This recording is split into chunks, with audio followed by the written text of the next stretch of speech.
Saw dudes, ever since the release of Warframe 1999, weapons have hit a major power spike. In particular, I have been messing around with Primary Acuity and Spectral Serration, which are new mods that came up with the major update. These mods are amazing for many weapons, but in particular, I had Jesse cook up something with them. The result was an amazingly potent product, the broken Baza Prime. This weapon was given a new life with the update, and after cooking in the kitchen, it's been perfected. Let's get started. Before getting to the builds, let's cover Baza Prime's base stats and the new mods we will be using. Baza Prime is a silent submachine gun, making it one of a kind in Warframe. Compared to the base variant, it has a higher critical chance, status chance, magazine size, reserve ammo, reload speed, and better damage fall-off range. In more simple terms, it was given a nice quality of life improvement over its base model. It has a blisteringly fast fire rate of 16.67 rounds per second, a base multi-shot of 1, and an impressive mag size of 60 with a decent 1.1 second reload time. It has 0 punch through, which is expected from a weapon like this, but it has great crit stats. A critical chance of 28% and a 3 times base critical multiplier. The status chance is decent at 14%, but nothing to write home about. The worst part about the Baza Prime is its low base damage. It deals 16 damage per shot, 5.76 of which is impact, 6.72 is puncture, and 3.52 is slash. This is heavily weighted towards puncture, so modding won't focus on making use of Baza's innate slash weight given the somewhat low status chance. As already mentioned, the new mods we are using today are Spectral Serration and Primary Acuity. Spectral Serration increases Baza Prime's base damage by 330% while invisible. This mod has no effect while you are not invisible, so it should be leveraged with abilities that can proc it. This mod is perfect for Baza given its stealth orientation. Next, we have Primary Acuity, which increases the weak point damage and weak point critical chance of our primary, but prevents multi-shot from being modified. This mod has an additive effect on Baza Prime and is not multiplicative. However, it is still perfect for increasing damage to insane levels. These two mods will be found on all of the builds today, serving as our source of base damage and crit chance respectively. Spectral Serration brings up our total base damage to 68.8, and Primary Acuity brings our crit chance on weak spot hits to 126% for constant yellow crits and a 26% chance to orange crit. Now let's start with build 1, the Hunter Munitions All-in-One. This build is very similar to the usual viral Hunter munition setups from other weapons and just uses Spectral Serration and Primary Acuity to add the modern flair. Spectral Serration and Primary Acuity take up the first 2 slots for base damage while invisible and for the extra crit chance and weak point damage. Vital Sense buffs up our critical multiplier to 6.6 times for even more damage. Hunter Munitions causes critical hits to have a 30% chance to apply a slash proc. Since we have an effective 126% crit chance on weak spot hits, we can take full advantage of the 30% proc chance. Malignant Force and Prime Cryo rounds combine to form viral damage, which will increase the potency of the slash procs from Hunter Munitions. The next mod is the appropriate Bane, which should be swapped out for the faction you are facing. This Bane mod is double dipped in damage over time calculations, drastically increasing slash proc damage. Rifle Elementalist doubles down on the slash proc damage increase and also grants 0.6 meters of punch through. Build 2 is very similar in the sense that it's also a Hunter Munitions setup, but it dumps the elemental mods in favor of fire rate, extra crit damage, and status chance. Vigilante Fervor takes the place of Malignant Force, increasing the fire rate to 24.17 rounds per second. It also carries the set bonus of having a chance to increase the tier of a critical hit, which is great for increasing damage. If you would prefer more fire rate or punch through, consider swapping this out for Speed Trigger or Prime Shred. Then we have Hammer Shot, providing a 60% critical damage bonus and an 80% status chance bump. This mod brings our final critical multiplier to 8.4 times, meaning that headshots will absolutely shred enemies. This build lacks innate viral application, meaning you will need to use a viral primer to get the full mileage of Hunter Munition slash procs. Build 3 marks the start of raw damage builds. Instead of using Hunter Munitions, we're going to use high voltage. This will cause our elemental damage to combine into corrosive plus cold, giving us a great raw damage foundation. Corrosive decreases armor and cold slows enemies for easier headshots, while also giving us a final flat critical multiplier for even higher damage. Against corpus enemies or enemies with little to no armor, you can swap the position of Malignant Force and Prime Cryo rounds for a magnetic and toxin combo. Be sure to swap elements depending on the faction you are facing for the best results. The last 2 slots are taken up by Vigilante Fervor or your fire rate mod of choice and Hammer Shot. As mentioned in build 2, Vigilante Fervor increases fire rate and Hammer Shot increases status chance and crit damage. Build 4 swaps out Vigilante Fervor for one of 2 combined elemental mods, Magnetic Capacity or Radiated Reload. This gives us a corrosive, cold, and magnetic combo or radiation depending on your choice. If you are fighting Corpus, Magnetic Capacity is great since you won't have to switch around mods. It's perfect if you're lazy like me. Magnetic damage is perfect for increasing damage to shields and overguard, both of which are major problems when considering Eximus units. I prefer to use Magnetic Capacity, especially in void casting Cascade since it can shred the overguard off of Drax units. Otherwise, I use Radiated Reload for the faster reload speed and extra damage to the Murmur. Either option is good as they reduce the total time spent reloading, thus increasing consistent DPS. The final build uses Galvanized Scope and goes all in for crit damage. Since the raw damage build is reliant on headshots and not damage over time, it's a perfect candidate for this mod. This mod allows Baza to red crit with an 8.4 times critical multiplier at base.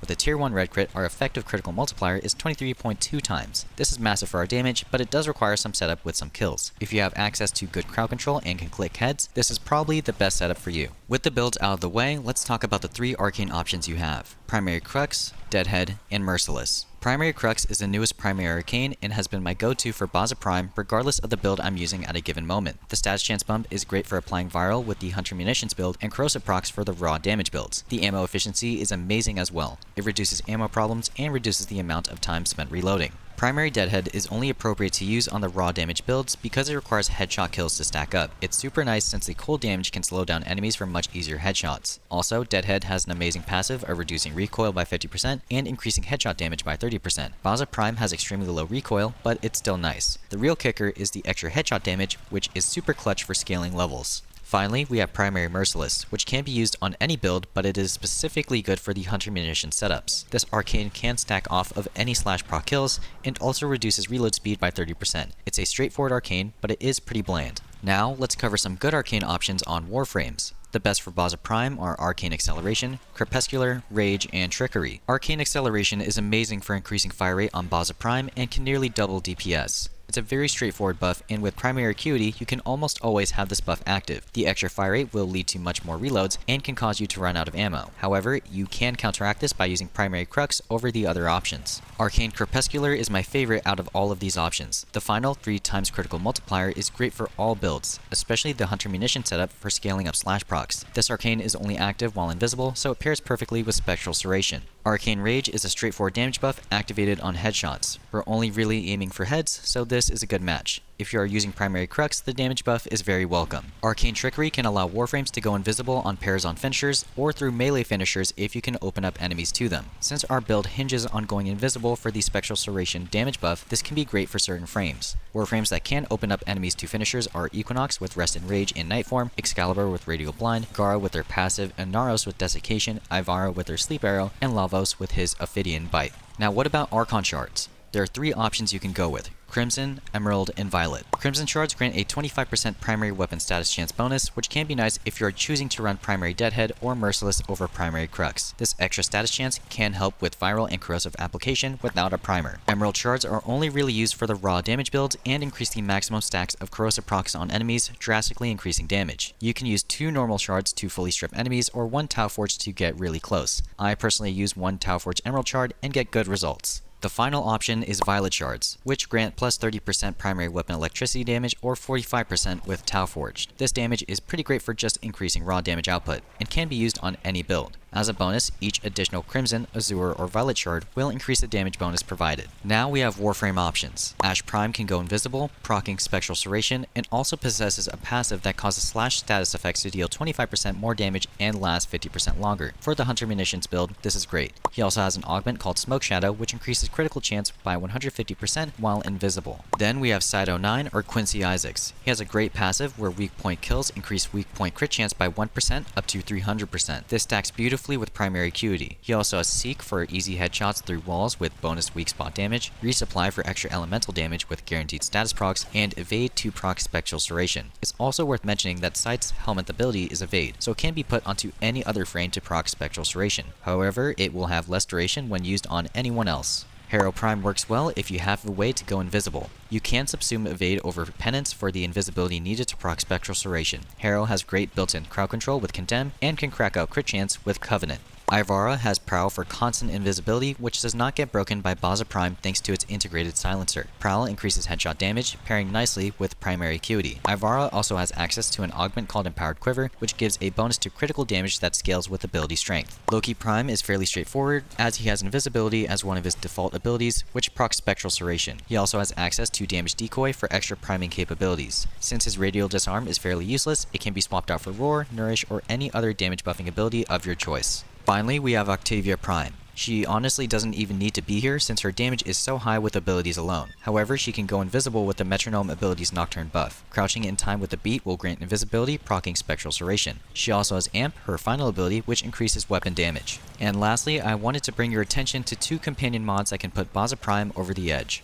Reinforced Bond and Tenacious Bond. Reinforced Bond increases the fire rate of all of your equipped weapons by 60% if the equipped companion exceeds 1200 max shields or overshields. You can easily mod your companion to go over this threshold and have a near permanent 60% buff to your fire rate. With Primary Crux, the extra fire rate will give you a bullet hose, without ammo economy issues. Tenacious Bond will cause headshot kills to reduce companion recovery time by 3 seconds, perfect for raw damage builds. However, the good stuff is the second half. If the companion's critical chance is over 50%, then you gain a plus 1.2 times final critical multiplier. Baza is super reliant on crit damage, so any extra is always welcome.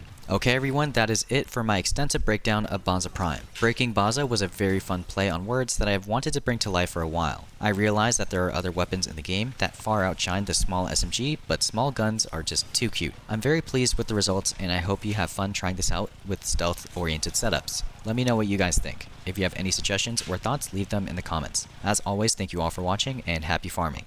Stay safe.